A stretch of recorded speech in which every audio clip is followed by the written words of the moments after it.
ಕರ್ತನಲ್ಲಿ ಪ್ರಿಯರಾದ ದೇವರ ಮಕ್ಕಳೇ, ಇವತ್ತಿನ ದಿವಸ ವೇದವಚನ ಪಾರಾಯಣಕ್ಕೋಸ್ಕರ ನಿಮ್ಮನ್ನು ನಾನು ಸ್ವಾಗತ ಮಾಡುತ್ತೇನೆ.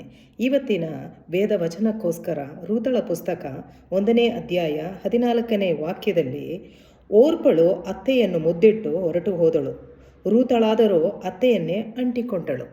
ದೇವರ ಮಕ್ಕಳೇ, ನಮ್ಮ ಜೀವನದಲ್ಲಿ ಕಷ್ಟಗಳು, ನಿಂದೆಗಳು, ಅಪಮಾನಗಳು ಬರುವಂಥ ಸಮಯದಲ್ಲಿ ಯಾರೂ ನಮ್ಮ ಜೊತೆ ಇರೋದಿಲ್ಲ.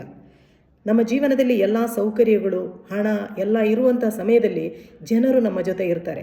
ಆದರೆ ಯಾರೂ ಇಲ್ಲದೇ ಇರುವಂಥ ಸಮಯದಲ್ಲಿ ನಮ್ಮನ್ನು ಬಿಟ್ಟು ಹೋಗುವಂಥ ಜನರೇ ನಮ್ಮಲ್ಲಿ ಹೆಚ್ಚು ಮಂದಿ ಜನರು ಇರ್ತಾರೆ.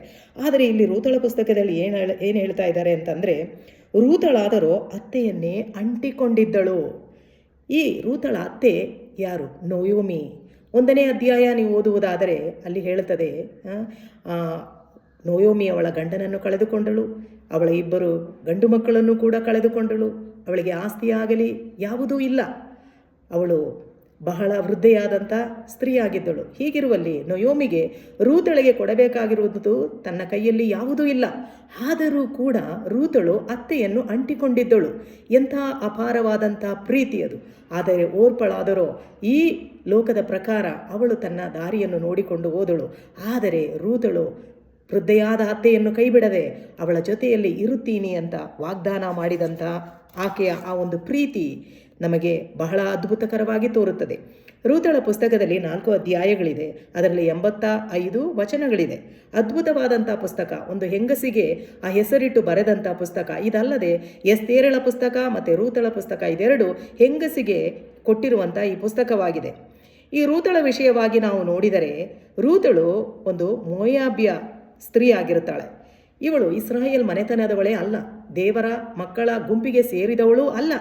ಆದರೆ ಅವಳಿಗೆ ಈ ದೇವರ ಕುರಿತು ಹೇಳಿದವರು ಯಾರು? ಅವಳ ಅತ್ತೆ ನೊಯೋಮಿ ಈ ದೇವರ ಕುರಿತು ಹೇಳಿದಳು. ಹಾಗಾಗಿ ಅವಳು ಈ ದೇವರ ಕುರಿತು ಅರಿತುಕೊಂಡು ದೇವರ ಬಗ್ಗೆ ಭಯಭಕ್ತಿ ಉಳ್ಳವಳಾಗಿದ್ದಳು. ಈ ಮೋಯಾಬ್ಯರು ಆರಾಧಿಸುತ್ತಾ ಇದ್ದ ದೇವರ ಹೆಸರು ಕಿಮೋಶ್ ಎಂದು ಅವರ ಹೆಸರು. ದೇವರು ಇಸ್ರಾಯೇಲರಿಗೆ ಒಂದು ಆಜ್ಞೆಯನ್ನು ಹೊರಡಿಸಿದ್ದರು.